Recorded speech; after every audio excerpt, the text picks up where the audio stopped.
आज हम बात करेंगे 2026 के लिए टॉप इक्विटी म्यूचुअल फंड्स की पार्ट 1। ये फंड्स उन निवेशकों के लिए हैं जो कम से कम 5 साल का लॉन्ग टर्म नजरिया रखते हैं और इक्विटी में बेहतर रिटर्न चाहते हैं। सबसे पहले आता है फ्लेक्सी कैप फंड, पराग पारिक फ्लेक्सी कैप फंड। इस फंड की सबसे बड़ी खासियत है ग्लोबल डाइवर्सिफिकेशन, यानी ये सिर्फ भारत में ही नहीं बल्कि चुनिंदा इंटरनेशनल कंपनियों में भी निवेश करता है।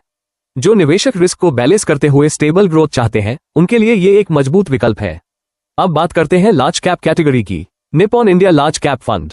ये फंड फोकस करता है ब्लू चिप और मजबूत कंपनियों पर। लॉन्ग टर्म में इसने लगातार अच्छा प्रदर्शन किया है और कई बार निफ्टी 50 को भी आउट परफॉर्म किया है। कम उतार चढ़ाव के साथ स्थिर रिटर्न चाहने वालों के लिए उपयुक्त। अब आते हैं मिड कैप सेगमेंट पर।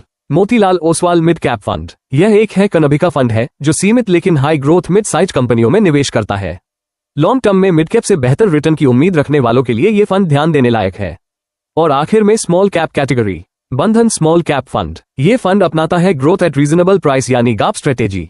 इसका मकसद है स्मॉल कैप की वोलेटिलिटी को कंट्रोल करते हुए ग्रोथ पकड़ना। हाई रिस्क हाई रिवार्ड निवेशकों के लिए यह एक अच्छा ऑप्शन हो सकता है। याद रखें, म्यूचुअल फंड में निवेश हमेशा लॉन्ग टर्म और सही जोखिम प्रोफाइल के साथ करना चाहिए। पार्ट 2 में हम और भी बेहतरीन फंड्स पर चर्चा करेंगे।